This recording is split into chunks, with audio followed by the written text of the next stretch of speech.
Tapi sekarang, setelah lu keluar dari perahu, udah percuma itu, gak ada gunanya. Air bah gak datang 2 kali, Tuhan berjanji lewat pelangi. Jadi, Nuh harus jadi apa lo? Ini yang membuat saya kagum tentang Nuh. Nuh, ayat 20, kembali menjadi petani. Ini yang saya sebut humility, cukup humble, tidak ada post power syndrome. Dulu kamu seperti apa? Kira-kira gitulah ya. Dulu kita ini seperti apa? Kecuali dosa ya, hidup lama, jangan kembali ke sana. Kalau kita kembali ke situ namanya perubahannya 360 derajat, itu namanya balik kucing. Kalau 180 derajat nggak akan kembali ke sana lagi.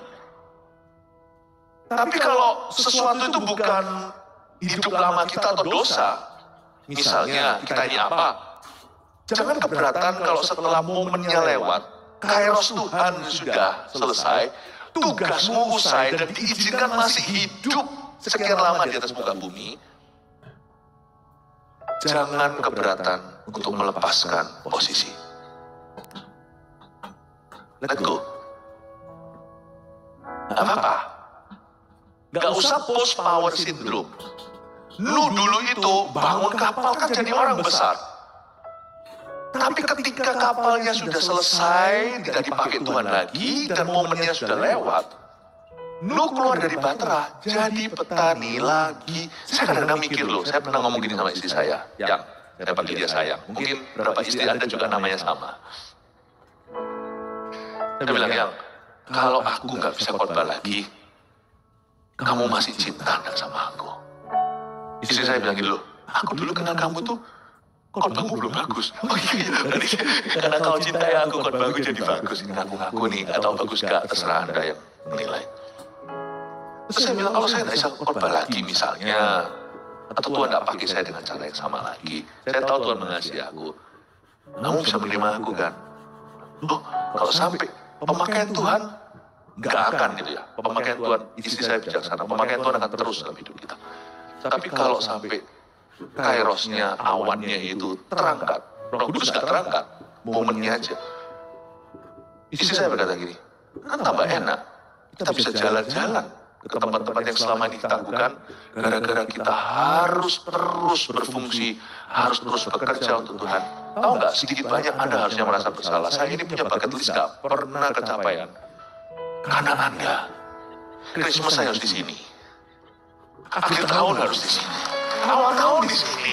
Nah, kapan saya perginya? Sana gembala sidang ya, saya ini pegawai. Pegawai negeri kerajaan surga. Tahun ini rencana saya sih kepingin apalah, ini nabung lah ya. Lihat aurora itu. Lihat apa segala di Eropa, di mana. Saya kira tahun ini saya ngomong sama Pastor Yu. Pastor Yu, saya bilang, gimana nanti gini lah. Saya pancing-pancing nih waktu lagi meeting. Saya rasa tahun ini kita online aja ya, akhir tahun seperti tinggal 31 kemarin itu loh. Jam 10, kita online aja. Jangan kok. Jemaat nunggu loh, ada beberapa yang waktu ketemu sama saya bilang, ini 3 tahun nggak pernah diadakan. Saya tunggu dari jam berapa nggak pulang. Tunggu terus.